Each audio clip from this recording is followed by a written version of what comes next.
네, 중국이 어젯밤 늦게 전격적으로 외국인에 대해서 사실상의 입국 금지 조치를 발표했습니다. 어떤 내용이고 파장은 무엇인지 알아보겠습니다. 중국 베이징 연결해보죠. 강성웅 특파원. 네, 베이징입니다. 네, 중국이 외부에 대해서 사실상 문을 닫은 거라고 봐야 되겠죠? 그렇습니다. 외국인은 비자나 거류 허가증을 갖고 있어도 중국 입국이 이제 금지가 됩니다. 중국 외교부와 이민관리국이 어젯밤에 갑자기 발표를 했는데요. 토요일 0시부터, 그러니까 28일 0시부터 이런 조치를 시행한다고 밝혔습니다. 단 외교와 공무, 비자 소지자들은 그대로 중국 입국이 가능합니다. 또 경제무역, 과학기술 활동, 인도주의적 사유 등으로 꼭 방문이 필요하다면 별도로 비자를 신청하도록 했습니다. 항공편도 대폭 제한이 됐습니다. 우리나라를 포함한 외국 항공사에는 중국에 한 개 노선을 정해서 일주일에 한 번만 다니라고 허용을 했습니다. 또 중국 항공사들도 비슷합니다. 항공사마다 한 나라의 주 1회에 한 편만 다닐 수 있겠습니다. 항공업계는 이렇게 되면 한 중간의 항공 노선의 경우 다 합쳐도 일주일에 10편이 안 될 것으로 보고 있습니다. 중국의 조치로 또 당장 중국에서 생활하는 우리 교민이나 유학생들의 입출국이 불가능해졌습니다.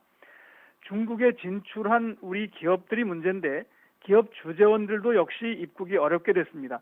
경제와 무역상의 이유로 필요하면 비자를 신청하라 이렇게 돼 있는데 사기업들은 여기에 해당하지 않는다는 게 현지 우리 기업들의 판단입니다. 네, 해외로부터의 역유입 사례를 막기 위해서라는 게 지금 중국 당국의 설명인데 사실상 입국 금지를 해야 할 정도로 역유입 사례가 심각한 겁니까? 거기에는 약간 판단이 다를 수가 있는데요. 일단 상황만 보면 중국은 지난 18일 우한에서 환자가 0을 기록한 이후 사실상 이 자생적인 코로나19 환자는 거의 발생하지 않고 있습니다. 세어보면 한 9일 만에 2건 정도가 나왔습니다. 대부분이 이제 역유입 환자인데요. 이 역유입 환자의 누계가 현재까지 595명으로 집계가 됐습니다. 중국 당국도 이번 입국 제한 조치가 코로나19의 유입 위험을 억제하기 위한 것이다 이렇게 공식적으로 설명을 했습니다. 하지만 코로나19 상황이 안정됐다고 판단한 중국이 이런 극단적인 조치를 취한 데는 다른 배경도 있는 것 아닌가 하는 분석이 나오고 있습니다. 홍콩과 타이완 매체들은 중국이 코로나19를 서둘러서 종식시키고 다음 달 하순에 양회를 개최하려 한다 이렇게 해석하고 있습니다.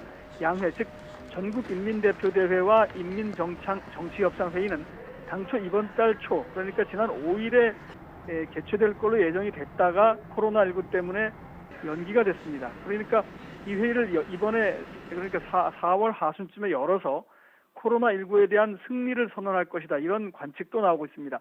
코로나19를 먼저 겪은 중국이 경제와 생활의 정상화도 먼저 이루려고 하는 건데 중국도 아직 재확산의 우려가 남아있고 또 경제적 충격도 커서 낙관적이지만은 않은 상황입니다. 지금까지 베이징에서 YTN 강성웅입니다.